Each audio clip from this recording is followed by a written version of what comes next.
warahmatullahi wabarakatuh. Perkenalkan, nama saya Cindy Octaviani dengan NIM 18 10 20 40 47 dari semester 6 dengan dosen pengampu Ibu Ine Tentia MPD. Adapun judul materi yang akan saya jelaskan yaitu peran bioteknologi pada bidang pangan. Adapun tujuan dari pembuatan video ini yaitu untuk memenuhi tugas UAS. Adapun tujuan dari memperjelaskan dari video ini yang pertama yaitu untuk mengetahui produk makanan dari bioteknologi. Yang kedua, untuk mengetahui proses dari fermentasi alkohol dan fermentasi asam.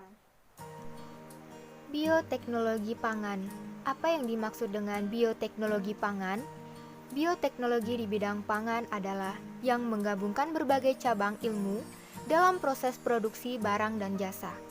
Bioteknologi yang dapat memanfaatkan mikroorganisme untuk memproduksi alkohol, asam asetat, gula, atau bahan makanan seperti tape, tapai, oncom, kecap, dan lain-lain. Selanjutnya, manfaat bioteknologi di bidang pangan. Yang pertama, yaitu menghasilkan produk makanan yang bergizi tinggi.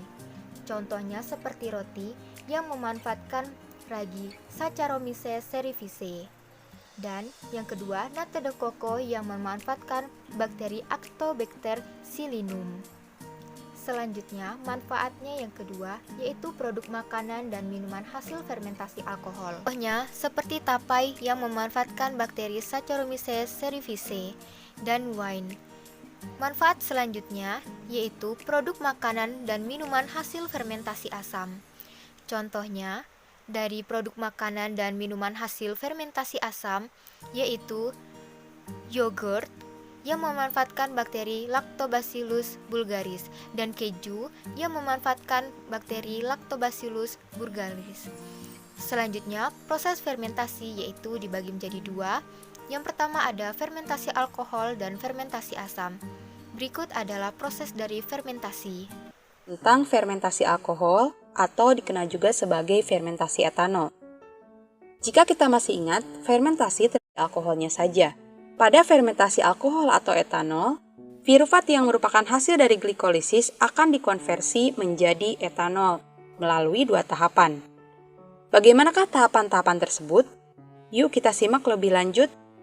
Seperti yang kita telah singgung di video sebelumnya, bahwa fermentasi dimulai dari proses glikolisis.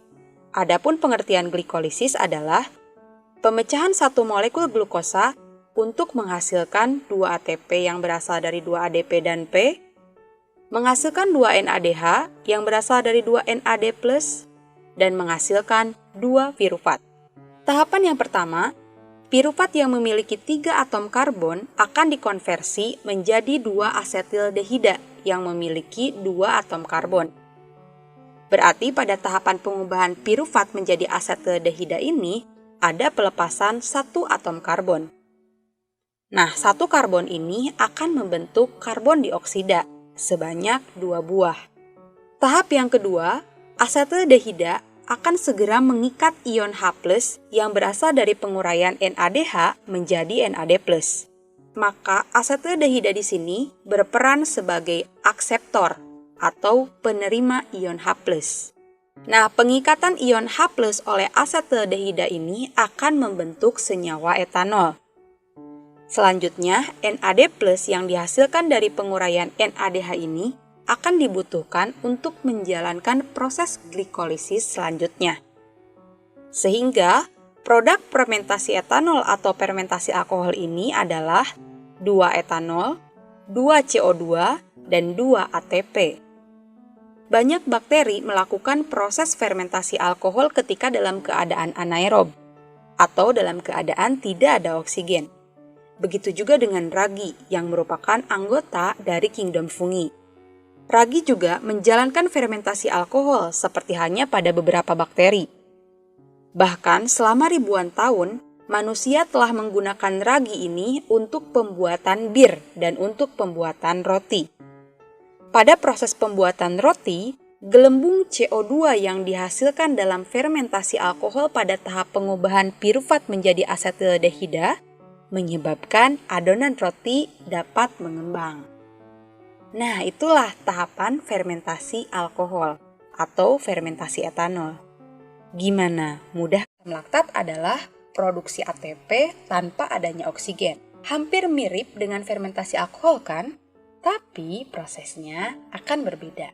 Bagaimanakah proses fermentasi asam laktat? Sama dengan fermentasi alkohol, fermentasi asam laktat juga diawali dengan proses glikolisis yang mengkonversi glukosa menjadi 2 ATP yang berasal dari 2 ADP dan 2P, menghasilkan 2 NADH yang berasal dari 2 NAD+, dan menghasilkan 2 pirufat. 2 pirufat yang terbentuk akan langsung direduksi dengan NADH menjadi NAD+ kembali untuk membentuk asam laktat sebagai produk akhirnya. Jadi pada proses ini tidak dihasilkan CO2 seperti hanya fermentasi alkohol. Gimana? Lebih gampang kan mengingatnya? Poin yang harus diingat adalah hasil dari fermentasi asam laktat ini berupa 2 asam laktat dan 2 ATP. Contoh fermentasi asam laktat ini terjadi. Itulah penjelasan dari materi saya yang berjudul Peran Bioteknologi pada Bidang Pangan. Apabila terdapat kesalahan, saya mohon maaf, saya akhiri. Wassalamualaikum warahmatullahi wabarakatuh.